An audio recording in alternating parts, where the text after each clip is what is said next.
এই তো সুজিত দা, তোমার সাথে দেখা করতে যাচ্ছিলাম। কেন রে বল। আরে হোয়াটসঅ্যাপে ফোন করলে কি করে রেকর্ড করবো বলো তো? হ্যাঁ, এটা তো সহজ ব্যাপার। দাঁড়া, তোকে দেখিয়ে দিচ্ছি। আর শুধু হোয়াটসঅ্যাপে নয়, তুই মেসেঞ্জারেও যদি কেউ তোকে কল করে সেটাও তুই রেকর্ড করতে পারবি। এমনকি ইনস্টাগ্রামে কল করলেও রেকর্ড করতে পারবি। কিন্তু এটা ভালো কাজে ব্যবহার করাটা উচিত। অনেকে এই জিনিসটাকে ভুল কাজে ব্যবহার করে। আয় তোকে দেখিয়ে দিচ্ছি। ঠিক আছে। দেখ, সবার আগে আমি যাকে কল করব তার হোয়াটসঅ্যাপে তার প্রোফাইলটাকে খুলে নিতে হবে।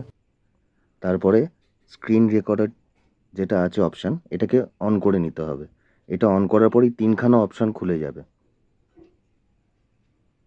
নিচে একদম মিডিয়া অ্যান্ড মাইক, এটাতে অপশানে ক্লিক করে স্টার্ট করে দিতে হবে, যাতে দুজনের কথাই রেকর্ড হয়, ভয়েসটা।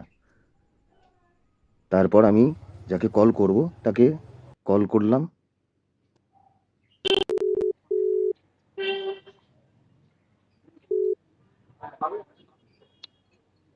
হ্যালো। শুনতে পাচ্ছিস কথা? হ্যাঁ হ্যাঁ শোনা যাচ্ছে প্রপার? হ্যাঁ হ্যাঁ, শোনা যাচ্ছে। এরপরে আমি আমার স্ক্রিন রেকর্ডার যেই অপশানটা অন করেছিলাম সেটাকে অফ করে দিতে হবে। আমি রেকর্ড করলাম, সেই কলটা আমার কোথায় গিয়ে সেভ হয়েছে সেটা দেখতে হবে। আমি গ্যালারিতে গেলাম। ঠিক এই প্রসেসেই কিন্তু ইনস্টাগ্রাম, ফেসবুকে যদি কেউ কল করে বা আমি কল করি, ঠিক এই প্রসেসেই কিন্তু কলটা রেকর্ড করা যেতে পারে। এই প্রসেসেই করতে হবে, মিডিয়া অ্যান্ড মাইকটা দিয়ে, যাতে দুজনের ভয়েসটাই আছে।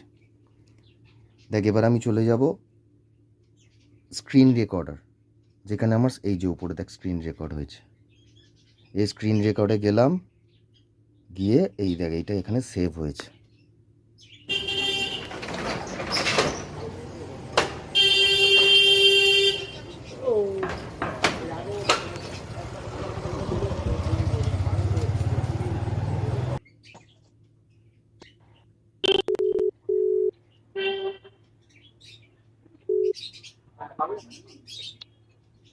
হ্যালো।